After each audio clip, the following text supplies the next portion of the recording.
সকাল শুরু না হতেই তীব্র গরম পড়ছিল। কি আর করা, তারপরেও রেডি হয়ে গেছি। যদিও বের হওয়ার আমার কোনো ইচ্ছাই ছিল না, তারপরেও বের হতে হলো। যেহেতু আমাদের ফারজানার বড় ছেলে মাকসুদুল হাসান শাইনির এসএসসি পরীক্ষা ছিল, তো বের হয়ে গেলাম ওকে সাথে নিয়ে। আর রিকশার খোঁজে আমরা দুই বোন, সাথে ছিল বাবা।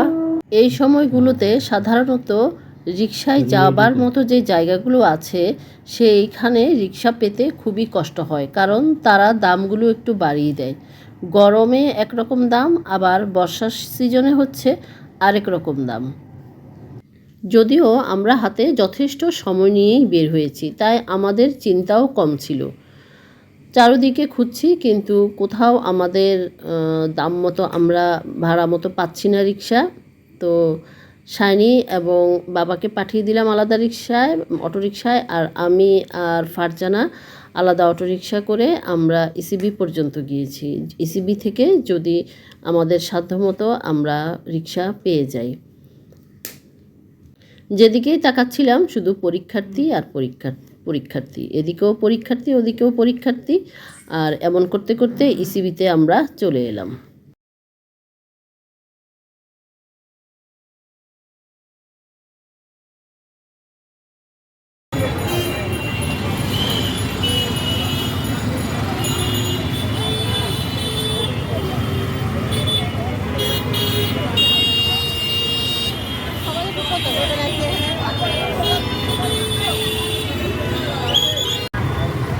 আমি আর ফারজানা এখন আসছি সিঁড়িতে, যাচ্ছি রবীন্দ্রদিন স্কুলে।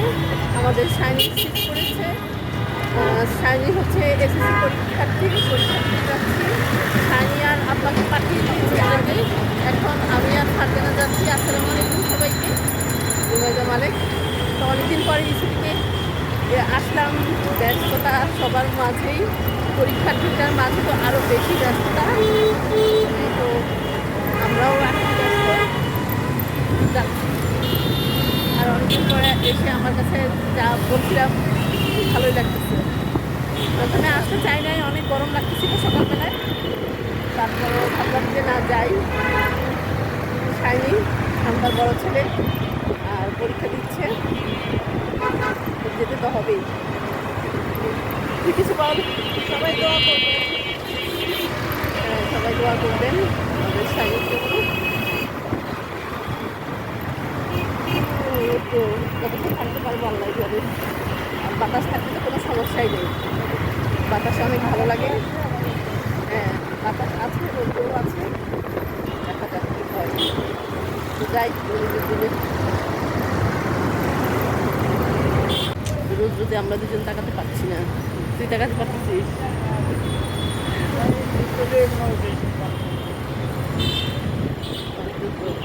এখন রোদ্র পড়ে গেছে। আর বাকি দুপুরবেলায় কী হবে এখন তো আল্লাহই জানে। বৃষ্টি হলে ভালো হতো আর কি। এখানে ফ্লাইওভারের নিচে হওয়াতে এই জায়গাটাতে অনেক সুন্দর ছায়া, নালসানটা ছায়া, বাতাসটাও গায়ে লাগতেছে, ঠান্ডা ঠান্ডা। আর এই যে আবার রোদ্রের ভিতরে চলে আসলাম। ওই সাইডে হচ্ছে ছায়া, এক সাইডে ছায়া, এক সাইডে রোদ্র। অনেকদিন পরে হচ্ছে এই রাস্তাতে রিক্সা দিয়ে।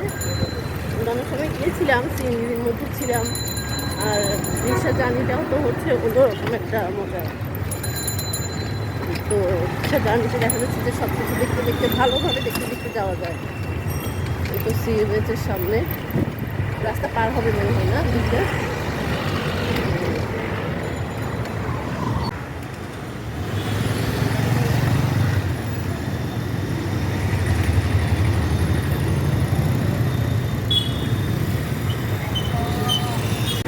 রাস্তা পার হয়ে আমরা যাচ্ছি। কখনো ছায়া, কখনো রোদ্র, কিছু মিলে ভালো লাগার একটা ব্যাপার তৈরি হয়। রবি, যে তুমি কোন কোন স্কুল পড়ছো? ও, কলেজ সাইড আলাদা আর স্কুল সাইড আলাদা না? এখানে কলেজ সাইডটা হলে ভালো হইতো, ওইদিকে জায়গাটা অনেক সুন্দর, আরও বেশি সুন্দর। হ্যাঁ, যাওয়া যাবে না সেখানে ইয়েতে না, এখানে বৃত্তি পরীক্ষার সময় হয়।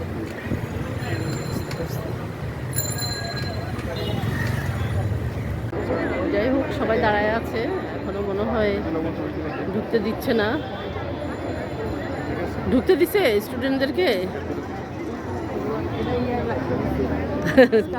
ঢুকতে দেয় নাই? স্টুডেন্টদেরকে ও, আপনাকে জিজ্ঞেস করি, শাইনি যে দাঁড়ায় আছে, হ্যাঁ ওই যে যাইতেছে তো, শাইনি ঢুকলো না কেন?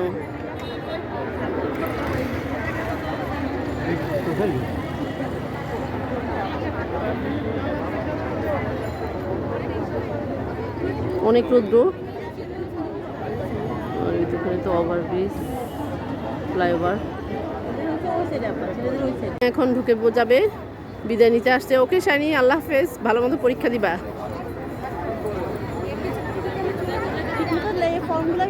একটা ক্যান্টিনে চলে আসছি আমি আর ফারজানা আব্বা খাওয়ার জন্য।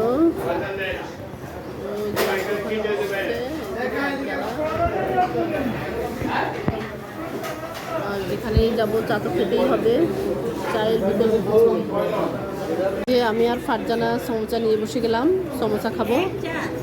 ফারজানা কাকি যেন কি দিচ্ছে।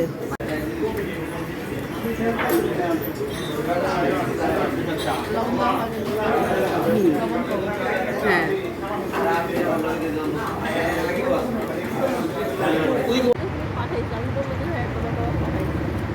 তুমি আসলে এটা হচ্ছে তোমার শাস্তি, তোমার শাস্তি হলো তুমি দিবা 1000 দিবা। বাসায় থাকো 500 চাইতাম, যেহেতু বাসায় নাই, এটা শাস্তি হলো 1000। কাঁঠাল হাত দিয়ে ধরা যাচ্ছে, এই ধরতে পারতেছি না, এই যে হাত দিয়ে কাঁঠাল ধরা যাচ্ছে। এই তুই হাত দিয়ে কাঁঠাল ধরবি?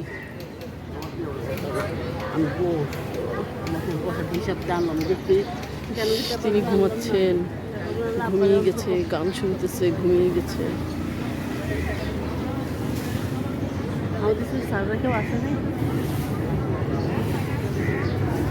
কাঁঠাল পাতা এগুলোর মধ্যে প্রচুর পোকা হয়, ঘাস নাই, ঘাস আর তার উপরে হচ্ছে একদম নিচে ঝুলে ঝুলে আসছে। এই যে এগুলোর ভিতরে ভিতরে সাদা সাদা পোকা, এখানে দাঁড়ায় কোনো লাভ নেই, বরং আরো চুলের মধ্যে, মাথার মধ্যে পড়বে, কন্যার উপরে পড়বে। এখানে যে যেভাবে পারছে বসে গেছে।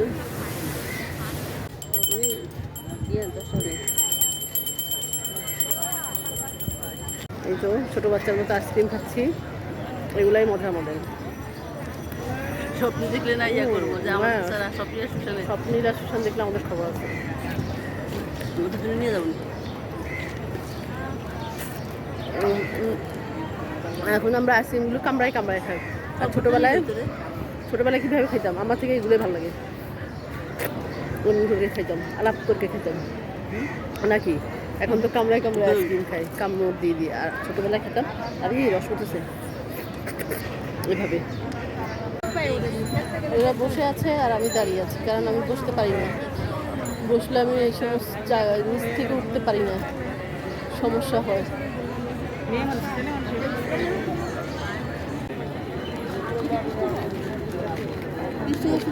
তাই আমি সেদিকে আমাদের হাতে 10 টাকা কিনছি।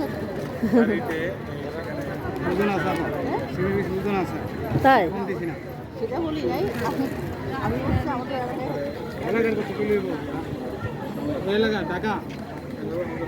হ্যাঁ বালুঘাট। যাই হোক, এক এক জায়গায় এক এক রকম ইয়ে আর কি। এগুলো কি? ও মানে ইয়া খোলা, ভালোই তো।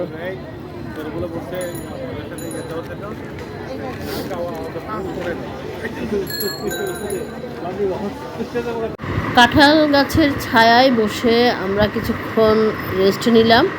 আর রেস্ট নেওয়া বলতে আসলে আমরা অপেক্ষা করছিলাম শাইনির পরীক্ষাটা কখন শেষ হবে।